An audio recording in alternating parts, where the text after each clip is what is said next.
Hello, everyone, and welcome back to the New Hampshire Business Show. My name is Chris Pastrana, and today we are here with Steve Spain from Couptopia. How's it going? I almost said it as a joke. Oh my god, I almost said it. Okay, so not Groupon, but Couptopia. Got it. All right, so let's dive on in. Talk about you a little bit, and I want to talk about your business and kind of where it started, how it's grown. Mm-hmm. We'll go from there. Yeah. So we're in our 8th year. We were founded back in 2010. So I guess it's just kind of a story of New Hampshire just being a big, small town.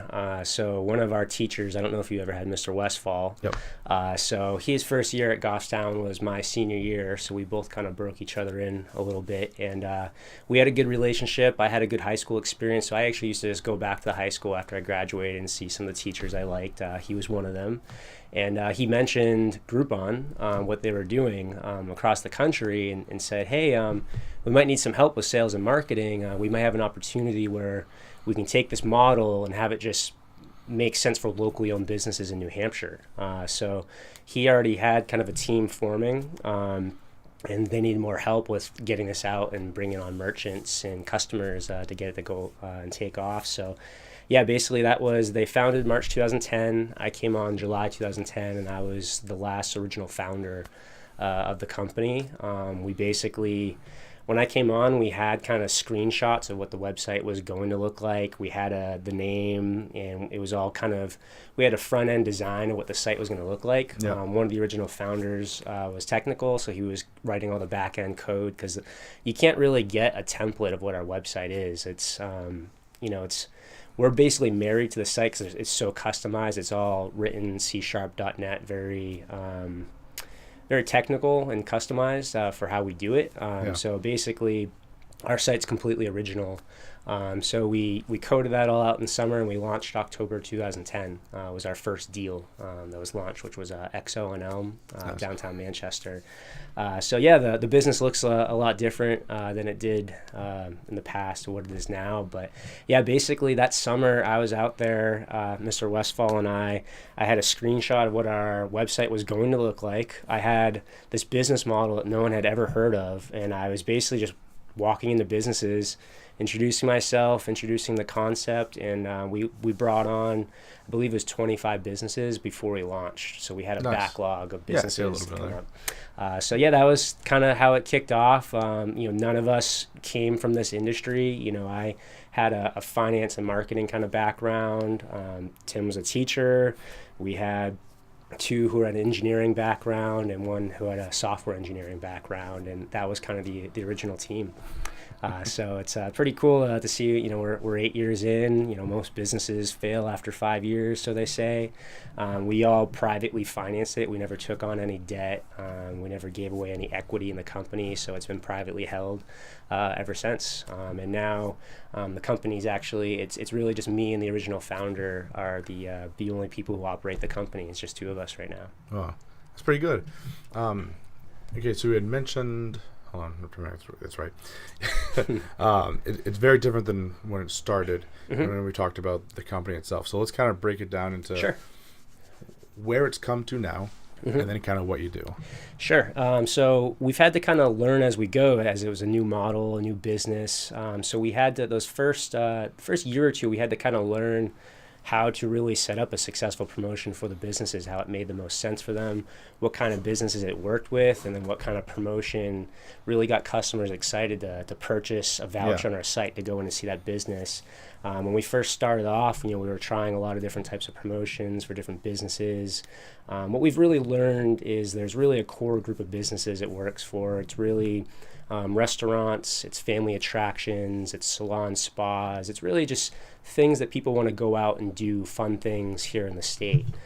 So that's what we've really focused on more recently. There's always some outliers here and there, but those first few years we were kind of learning that as we went, as it was just a completely new business model. Yeah. And even what we saw nationally, we kind of took our own spin and we did things differently. We were kind of creating the terms for how things would work as we went. So it's much different than what you'd see throughout the country. Now versus then, we've done a lot of different web development type projects. So like when we first started, we could only run 1 promotion at a time. Right now we run 45 at a time. Okay. That's how many we have active on the site, but we could run as many as we want. So literally when you went to Couptopia.com, it would just be XO and Elm. That was available for 2 days. It ended and that was it. Right now, I mean, I have Lita Lanes, a bowling lane down in Nashua, has been on our site over 2 years straight. So we've had hundreds and hundreds of customers have bought through us and gone down there. So every business is a little different, but it's let us be able to work with more businesses concurrently to help get more exposure for them all. So that all really helps. Every time we feature a new business on our site, we send an email out to our following, and it brings kind of a different group of traffic to our site. And all the other businesses on our site kind of benefit from a different group of people looking at the promotion. So it's kind of a cool kind of network effect that happens on the site. Yeah, that is really good.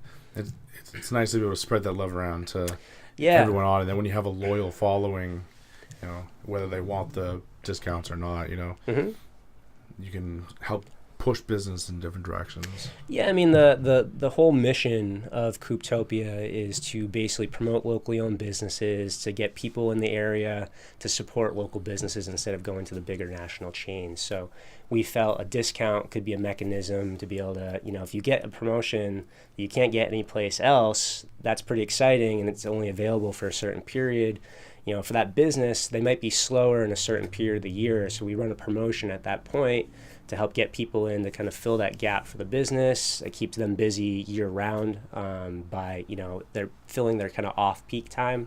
And then, you know, that's basically how it's worked. So with most businesses we work with, we get to know their entire business cycle. We know when they're busy, when they're not. So we, you know, for some businesses, we reach out to them. They reach out to us once a year, and we run the promotion at that point. Some, it just goes year round. So every business is a little different. So those are the kind of questions that I ask. I learn about the business when we set up a promotion. So it's very intentional when it's run. So it makes the most sense for them. Okay. So someone comes in, they're kind of looking for help to fill those gaps in their schedules and stuff. So you look at them, get them kind of figured out, and then what do you guys do as far as, you know, getting them situated? How does everything work? Great question. I mean, there's a lot of moving parts. We've learned a lot of these lessons over the years, what to do when we structure a promotion. So there's kind of a few different, in terms of the timing, there could be timing over the calendar year. So for a lot of restaurants, July and August can be kind of a slower time for them. January and February can be a slower time for them. So we do a lot of restaurant promotions at that point. A lot of gyms, you know, January is a big time to kind of kick off the year. So we'll do a promotion to kind of kick off the year. Everyone's got those New Year resolutions. But with that said, we can also drill down to times of the week too. A lot of restaurants and inns and resorts, they're busy on the weekend, but Monday through Thursday, they're not as busy. So we can make our promotions valid for people to come in at that point. So someone can still support a local business, they can get a discount, and, you know, everyone's happy. And they were slower at that point, so we help kind of fill that gap that way too. It's it kind of works both ways. Some other factors we'll consider are the price points on our site. I can't just necessarily have a $50 voucher that you buy for $25 to go into a business. That doesn't necessarily work for the business or the customer. If you go to, you know, so when I structure a promotion for our restaurants, for instance, one of my questions is, what is your average ticket price? And we'll frame the promotion around the average ticket price. The goal is we want to be able to get the best possible promotion for the customer, but it needs to make business sense for the merchant. They have food costs they're up against. We want to be able to give the customer a great deal, but we want to be able to create the opportunity for it to be profitable, and the customer comes in for the business as well. So when we set up the price points on our site, that's all very intentional, so everyone wins. I was playing something in my head about, I don't know if I want to talk about it or not, but you and your bigger, the biggest competitor would be Groupon. The differences between the two companies. Yeah, if you're willing to talk about that, some people. Yeah, aren't, I've never worked for Groupon. I don't know necessarily what their mission is. They ran a Super Bowl ad, which I believe cost $5 million. We're not in a position to pay $5 million for a Super Bowl ad, so that's probably a first starting point. As far as businesses that have run on Groupon versus us, we feel it's a much different experience from a lot of the merchants that we talk to. I'd like to say they prefer working with us over Groupon. We've kind of made a lot of decisions as a business so that we don't have higher fixed costs, so we don't need to necessarily sell a ton of these vouchers at a high price point and flood that business. We don't want to inundate them with customers. So when you're a bigger entity like a Groupon, a national marketplace type business, you're up against bigger numbers. So when you have to sell more vouchers for a business to cover your costs, it's not necessarily in the best interest of the business. I can do promotions that are a lot more business friendly, that work in their slow times, that maybe it's just Monday through Thursday. Maybe we have a limit of so many that we're going to sell. It's truly intended so it makes the most sense for the business. So there's a lot of behind the scenes type stuff, like not taking on debt, not like hiring this big staff. We're not up against that big number every single month that forces us to sell more vouchers that could hurt the businesses. Because ultimately, we only do business with New Hampshire businesses. So if we don't take care of them, we'll have nobody to work with. Where Groupon, here's the entire country. New Hampshire's a very small marketplace for them. They actually, it's kind of their Boston market, and I think New Hampshire is kind of a subsidiary of that in their marketplace. But to be honest, I don't really follow them all too much anymore. When we were starting off, it was like, oh, Groupon has this business. Why aren't they on our site? And, we kind of took it personally in a sense. It's not really a good mentality. It's not really a good place to kind of operate your business from. I believe that, kind of just how I got involved in this business. New Hampshire is a big, small town, and most of the people that buy from our site, a lot of them are business owners as well. And that's how we get a lot of our inbound promotions are someone uses our site and they reached out and said, hey, I think this might be cool to do a promotion for our business. And, we start the conversation from there. So that's really good. That was kind of a work around the question, but I guess that's kind of the big difference that we feel, at least. It's a much, because our mission is to support just locally owned businesses in New Hampshire. I don't get the impression that Groupon can really say that per se to these businesses. Yeah, that is a big difference. And I have some experience with Groupon because I know a lot of businesses. So one difference I will talk about a little bit, which is kind of fun, since we're going to talk a little bit about the technical side of what you do. Sure. Is that when someone goes on Groupon, now I will disclaimer this by saying maybe it's not every business. I've never personally done business with them, but I'll say from what I've seen across the board, it works like this. This is my disclaimer. That someone comes on the site, say they buy the voucher. At that point, the company will not be paid for that unless the person comes in and redeems that voucher. So a few friends of mine have lots of money sitting out there, but they won't get paid until someone comes into their store, which sometimes doesn't happen, and then that's just money sitting on Groupon's books. So, and I've then from the back end heard you guys aren't like that. So so I know exactly who your friend is because I spoke with her. Oh, maybe I'll say him to cover that. But that is a big difference between how they operate and versus how we operate. And I think kind of that philosophy, what I was saying, when you have a much bigger expense number that you're up against every month, you have to do things like retaining capital to pay for your bills, and sometimes that comes at the expense of the business.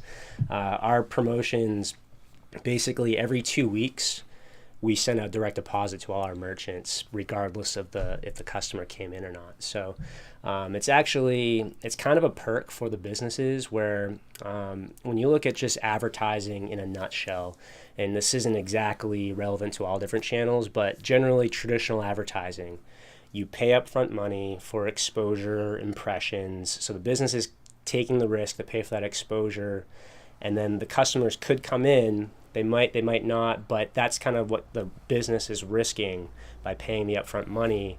With our model, the business doesn't pay anything to run our site. They're paying by offering a discount. But the customers are actually taking the upfront risk because they're paying for a voucher, and they're saying they're pre-committing that I'm going to go to that restaurant in the next 90 days, the next 6 months, whatever that is. And if they don't come in, the business got paid anyway. So it's kind of a flip on an advertising model where is really we wanted to be able to get businesses. I mean, we were born out of kind of that recession. You know, we were started in 2010. A lot of businesses didn't really have a big marketing spend at that point. So our message of, hey, we can get your name out to over 100,000 people. It's not going to cost you anything. We're going to pay you the majority of the revenue, and we're going to pay you even if customers come in or not, was pretty valuable to the merchants. So that's another example of exactly how we try to have it make sense for the businesses. Yeah, which I think is a good benefit, which is why I wanted to bring it up, because I've seen that really frustrate people. And I can understand that. Yeah. Because you're like, oh, they bought the service, and they bought my service. Well, why aren't you paying me for it? Well, they haven't come in yet. Still. So, I mean, I can get that. I mean, I'll tell you, and we'll kind of get into it maybe a little later, that, you know, the other company I'm involved with, we sell on Amazon, and we have stuff that we sold 2 months ago we haven't been paid for still, you know, and that's kind of painful. You know, you sold it, and now you're kind of sitting there, and you're still operating your business, paying your expenses at that point, and your kind of capital is being retained for them. So not exactly the terms that I like the best. So I feel pretty good in how we operate Couptopia, so it makes the most sense for businesses. Yeah. I think it's kind of a fun, we're going to get into an area that I don't talk about a whole lot on air, which is fun. That big companies, you see this sometimes with Walmart, not so much anymore because they're losing control in this area. When they're so big, they kind of just dictate to you the terms of the agreement, and they do this with their vendors, with everything. And it's crazy. Walmart used to do it all the time. Like, no, we'll tell you when we're going to pay you. Yep. You know, you're going to wait a little bit. You know, so they can push you around. They have the power to do so. Yeah. Not so much anymore, but it's like that, and you see that across the board, and it's hard for little companies. Right. And one of the big things about the New Hampshire Business Show, my big thing is, I say this all the time, I'm like, a lot of little companies do not have the purchasing power of Coke. You know? Yeah. They don't have the marketing power. They don't have the money to do it. And I'm like, so I started the show with a direct purpose of giving everyone a level playing field to get their business name out. And that's why I'm working to build this audience, because I want little companies to be able to come on the show and be able to see, like, hey, I can get my name out to hundreds and possibly thousands of people across New Hampshire, you know, and possibly other places, you know, and get that benefit. Absolutely. So that's why I started what I do here. So we have a very similar feel. Yeah, and absolutely. I mean, it's about promoting locally owned businesses, getting that name out there. I just heard this morning, like, one of the founding definitions, you know, if you break down the word entrepreneur, is kind of creating something out of nothing. And that's kind of, you know, in a sense, what all these small businesses, they are entrepreneurs. You know, there's an entrepreneurship spirit when you're starting a business like that.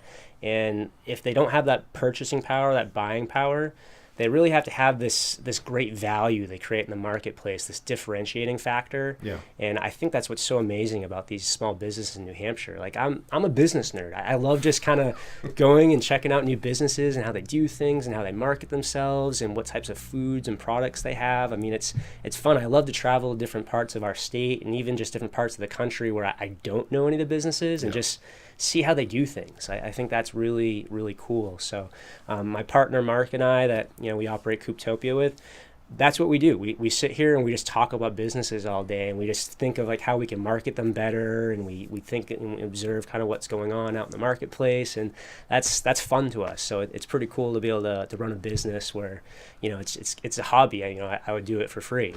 So it's pretty cool to be able to see what's happening in our state and to kind of be a part of that movement. Yeah. And that's why, you know, I had Nick Zaricki on. I saw that, yeah. I want other politicians, if I can get them on, because like, I like talking business. I like talking about everything about it. Another reason I started the show, kind of more of a side effect than a reason, is I get to absorb all this information from so many people about business, and I can help people. And it's a lot of fun because I love it. I love talking money and business and how can we grow something from nowhere and change the market, change the landscape of New Hampshire, which is what I'm trying to do. In New Hampshire, you can do that. You know, it's something where, you know, each person seemingly does have a voice. There's a reason all the politicians are here for the primaries. You know, people like Nick, you know, it is a part, you know, there seems to be the ability to affect change, which is really pretty cool. You know, I feel like you know, the whole 6 degrees of separation, like New Hampshire, it's like 2 or 3. You know, it's like every time you meet someone, they're like, oh yeah, he was my cousin's uncle's. You know, there's always some type of degree. So especially with doing business with small business owners, like it's just, I come across that all the time. Especially, I mean, like you and I, like we were on the wrestling team together in high school, and that's how we know Nick. And I come across it all the time. There's some business owner that I've done a promotion with. I still ref high school wrestling, and I coach. I've coached at the high school and at the Y, and I'll see people in the gym that I promoted a few years back or something and haven't seen for a while. It's just there's a lot of overlap, you know, in the state, which is cool. Yeah, I'm trying to get there too. Like I want someone to be like, "Oh, you know him?" I'm like, yeah, I know Chris. That's like. That's big picture. Yep, absolutely. I mean, it's not even like you have to really look for it in New Hampshire. You just trip across some type of relationship or dynamic that somehow you know each other. So it's pretty cool to do business that way, and just it kind of gives you more value in what you're doing. You know, it's almost more accountability too. Yeah. You know, instead of that kind of that big business feel, you know, the Fortune 500 type businesses, we do business differently in New Hampshire. You know, it's having conversations like this. You know. Yeah, and I love it. And you mentioned it earlier. And the minute you said it, I was like, "Oh, I heard so much." I didn't mean to. No. You're talking about New Hampshire just kind of being North Boston. Yeah. Oh, I hate that so much. Like, there's so much going on here. Like, and sometimes I even have a problem putting into words like why I like New Hampshire as much as I do, which is quite odd. But like, there's so much potential for growth, and just across the board, even for such a small place, that like we're not North Boston, and my goal is to prove that. Like, I want New Hampshire to be this huge like player in the market coming here in the near future, and there's no reason it can't be. I mean, you see some of the stuff that Dean Kamen's doing downtown Manchester. We have this biomedical reengineering, some bunch of words I can't pronounce thing happening downtown, which is cool. I remember when I was younger, I went on a trip down to Florida, and some person asked me where I was from, and I said New Hampshire, and they went, "Oh, is that a city in Massachusetts?" And I was just like, no, we're our own state, and Manchester has 110,000 people, and you know, it's just it's kind of funny. There's a sense of pride in New Hampshire in how we do things. You know, live free or die. You know, there is a sense of pride. When I was in college, I worked on a project called the 55% Initiative, and it was to basically retain 55% of college graduates to stay in New Hampshire and work here after they graduate. It's still an issue that's growing, or not necessarily growing, but it's still an active concern. It's now, I don't know if you're familiar with Stay Work Play. That's kind of what grew out of the 55% Initiative. So we're about to get into a conversation that like, I was just playing in my head. I'm like, oh, we're talking about the getting into the same thing, and that's been happening all night, which is kind of like Yep. Yeah, absolutely. Because that's one of my big things. And if you were to listen to the conversation I had with someone I did a one-to-one with earlier, it's like the exact same thing we're talking about right now, which is super funny. Is these same concepts come up from other people who see it too. Yeah. Is that so many people like come through the system, either at the high school level or college level, leave, boom, they're like Boston, New York, LA, Colorado. Just boom. Colorado is the other big one. Yeah, it's gone. And it's like, why? There's so many. You don't need to go to Seattle. You can come right here and stay in New Hampshire. And we need to create the opportunities here to do that. And that's another thing I'm focusing on heavily on the show and my other businesses. To like to create opportunities and the potential here to do that. So what we kind of found in our studies, because we saw those same effects, that a lot of those people, it was kind of that 10-year period after you graduate college that they basically, when it came time to start a family, they came back to New Hampshire. Yeah. So there was kind of this helicopter effect. And I mean, we're both family men. I have a 1-year-old. I have a little boy coming in May, so making the preparations for that. But with that said, I couldn't picture raising our kids anyplace else. I feel like where we're at, you have a lot of the benefits, and we don't have a lot of the issues that some other areas of the country have. Yeah. I mean, I'm extremely biased because that's where I've lived all my life, but I've gone on trips other places and didn't like some things. So, I think there's a great passion and pride about people who I feel like live here, grew up here, and we take pride in how we do things, how we do business, and the groups, and just living in this area. Yeah, and I agree. And again, bias. You point that out. Yeah, of course, we grew up in this area, so of course we like it. Sometimes I'm like, maybe that's why I like it so much, but it just feels like there's more to it. There's a quote on this: the people that grew up here are lucky. The people that moved here are smart. I think I've heard that before. I like that. What was I going to say? Oh, there are problems, like kind of outside of the scope of what we're talking about when we come to drugs and heroin being the big one that really stands out the most nationwide. Sure. Moving to better opportunities and kind of helping the businesses in the state, which is kind of rolling back into the conversation we are having where we help businesses out. Sure. That's kind of what we can do to focus on that issue is when there's less of the money struggles and when you can really help the economy, it kind of helps shed away some of that other stuff. Yeah. And then some other things need to be addressed. But generally, I think helping the businesses out it goes a long way to helping the drug problems, which is where I'm focusing a lot of my attention. Yeah, absolutely. I mean, it's when there's more prosperity in an area, tends to kind of weed out some of the issues with maybe drug issues or poverty or those types of things. So by businesses being successful, it kind of creates an environment where people's basic needs are covered and then some, and it kind of creates more jobs and opportunity for more people. So the ecosystem in New Hampshire is probably smaller than other states, but each piece has a bigger part of it. So it's cool that when you do something like this show, you can step right into a marketplace with the show and have a lot of value right off the bat. Yeah. Just because it's an easier accessibility I feel you have with businesses and with getting your name out there. And just, we live in the technological revolution. Like the fact that we're sitting here in this room and, we're broadcasting this out and, it's just, when we were back in high school, I don't think I would have pictured being able to do some stuff like this. So it's great. Like I'm moving to the point where I want to do these live, which would be, it's a whole nother, I need to make sure the internet's good and all that stuff. But you're right. Like you could literally sit there instead of just watching TV, because YouTube wasn't even a really big player back then. Right. Facebook was on its starts, everyone was still like MySpace. Who would think that we could sit here in a room, have a really in-depth conversation about business and problems facing businesses and stuff, and people can watch that live from anywhere. Right. I mean, you don't need a TV station anymore. You literally can take your phone and just hit the button, and it's broadcasting live, and now you're a live broadcast. Yeah. It's incredible. Yeah.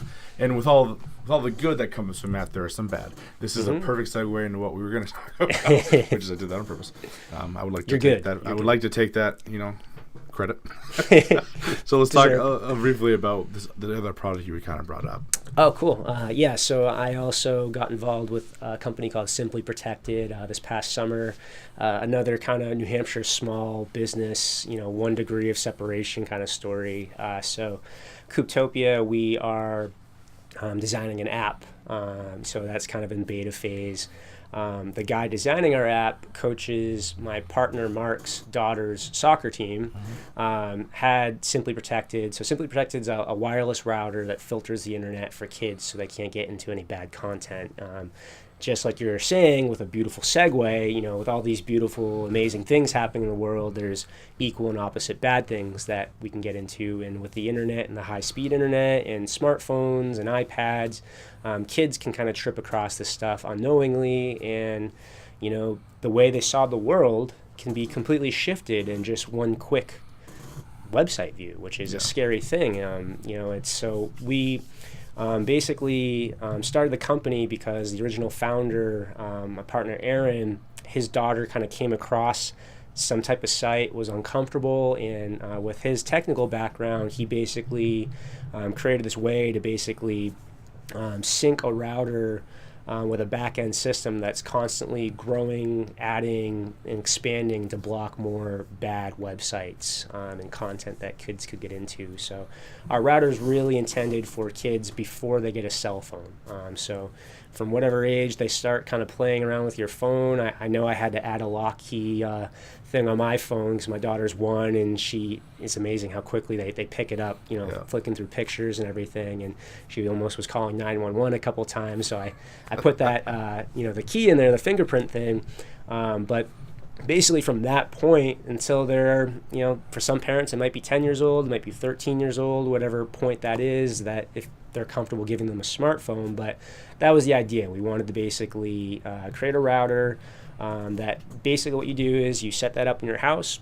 The parents still have their existing router, so you can access everything that you basically just connect the kids to the SimpliProtected router, and now everything that they're going to access is completely filtered. So, and in the age where we're kind of just learning as we go with the advancement of high-speed internet and everything.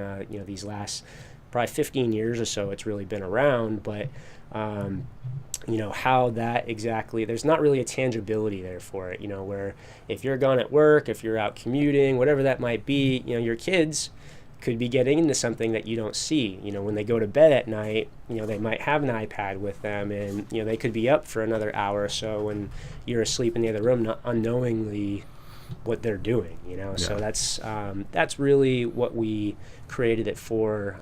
So that business is newer.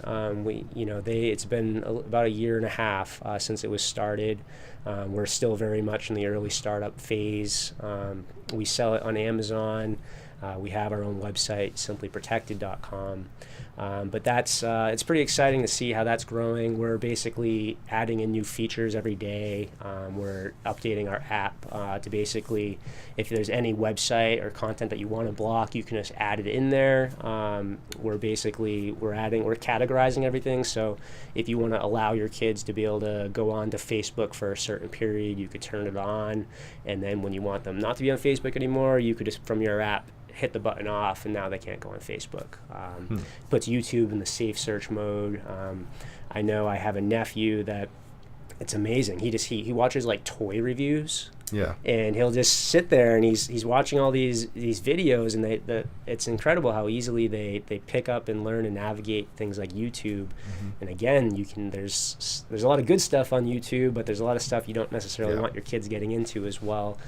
So our router basically automatically puts YouTube and Google and Bing into safe search mode, so they can't come across whatever they might in those kind of open forum kind of searches. Yeah, which is good, because as you were saying, technology is fantastic. It lets us do things that even a decade ago or two we never would have imagined. Right. Skyping directly from your phone, that's some sci-fi stuff you got going on, But yeah, there's as quickly as it advances, it's very easy to step over that line, and how do we protect the children without completely sheltering them in a way that is a little unrealistic, Right. So it's how do we do this? How do we play with this? And even adults are still having these questions about, is AI good or bad? And we're advancing so fast that we just, who knows, right? How much damage are we doing to ourselves with everything we've got? Yeah, what are the long-term effects of a lot of these, technological advancements that have just completely just intertwined into our lives? I mean, I'm becoming more and more dependent on my phone just to remember things. If my wife asks me to remind her about something, I just say, honey, we just got to set the reminder on your phone, and I'll put a reminder on my phone right away, because I just know I'm probably going to forget, but my phone won't. So it's it's more and more becoming an extension of how we think and how we look at problems and how we research things. I mean, you don't necessarily need to memorize directions or addresses or any type of fact. It's all just one Google search away. So it's really an interesting time, and it's only going to keep building momentum and accelerating faster and further. So yeah, and it's funny. This is a little off topic, but do you know Edward de Bono? No, I don't think so. Very good author. He talks Edward de Bono. Okay, no. I'll link to it in the notes for everyone as well. Okay. He has these couple of books that are phenomenal, like Lateral Thinking, and then like the Six Thinking Caps, and he's very critical on thinking and how we process things. He says we're incredibly lazy. He's like, the first thing you do essentially is you have a problem. You just like, I'm gonna go look it up somewhere. Now it's like I'm just gonna Google the damn problem, you know. And it's just like it's incredibly lazy.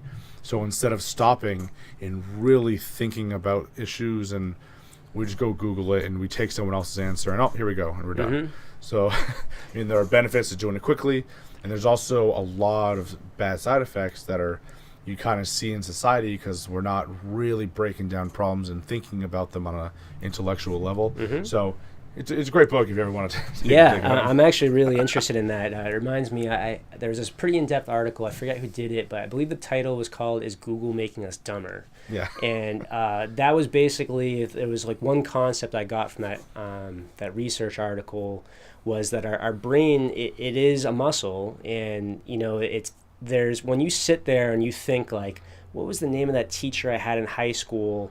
And now instead of just jumping right to Google, if you kind of lean in and sit there and kind of think for a sec and kind of like picture their face and you start kind of going back to it, like that ability right there is like a muscle. And you have to keep kind of working that out in order to strengthen it. And the technological advancements have kind of taken that away. So we're ceasing that ability to do some of those things, which is I'm not too sure what that's going to be like over the long term for us. Yeah. Well, I mean, we're getting really into technology, which I love too, but this is a business show, right? yeah. Well, it will be business related down the road. These issues will impact us. But yeah, Edward de Bono talks about these things, and we think lazily, and that has lasting, implications on us. What do you say? Yeah, and then eventually, you're right. Like I was watching an interview, and there was a gentleman on there talking about interfacing AI into your brain. So you're, again, a few years down the road with this one, but we're talking about massively increasing your intelligence by augmenting it with a machine. Right. So, as sci-fi as that sounds, it's probably a lot like closer. That chip in the back of your phone. It's probably a lot closer than we think it is. And that's the thing. Like, how do we think and come up with cool ideas if we just have everything you ever want to know pumped in the back of your brain? Right. Do you become stagnant? Do we continue? It's a fun conversation, but it's one that needs to be kind of looked at a little bit. Yeah, I mean, you're hitting on a concept when you look at books like The One Thing. We live in this age right now where there's so much information and there's so much opportunity and there's so many choices that you could make, and then there's an overwhelming amount of information that it's hard to make decisions. It's hard to act. It's hard to pick what you want to do. So being able to, hyper focus on what you want to focus your time on and what decisions you want to make and how to actually, qualify information. Does it have good sources? Where did this information come from? Did someone just write a tweet or some blog post without any data or without any sources? And are you going to make decisions based on that? I mean, those are the kind of questions as consumers, as individuals, as business owners that we're continually just getting inundated with all this information. And like, how do you focus your attention? How do you make decisions with all that? Yeah. It's really interesting. And back to what we were saying about SimpliProtected in children, pumping that type of information into kids probably isn't a good idea as well. Right. Which is my biggest thing with why I won't let my daughter, generally I try to keep them offline. I like to send them outside to go be mini humans outside.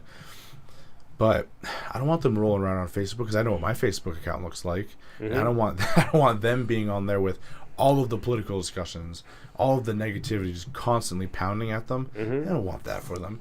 So it's like all that information is good, but do you really want your 9-10-year-old worried so much about politics and all these adult things? You want them going outside using their imaginations and playing games. And it's kind of, we were kind of talking about that line that you walk. You want them to be able to get the good from the internet and the good from the advancement in technology, and that's why we felt we'd create a filter. So it's like it filters out all the stuff that you're concerned your kids are going to get into. But we all have different opinions of what that is too. So that's why we're working on developing new features so you can kind of pick and choose what you want your kids to have access to. You might have a 10-year-old who you're okay with having access to certain websites. You might have a 6-year-old that you're not comfortable with some things. So we're actually continually making the product better. So once you have that router purchased and it's installed, our app talks to the router. So any new features that we create and change just update on your router level. So it's really a pretty cool service that's just going to keep getting better. Cool.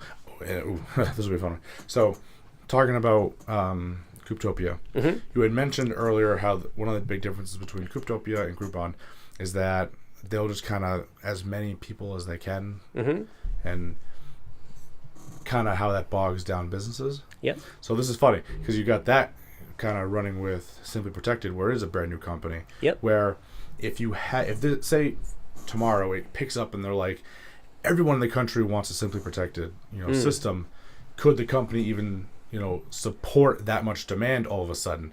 So kind of going back to supporting the business, and we talked about this very briefly earlier. Yes, businesses might want we want all the customers and all the money.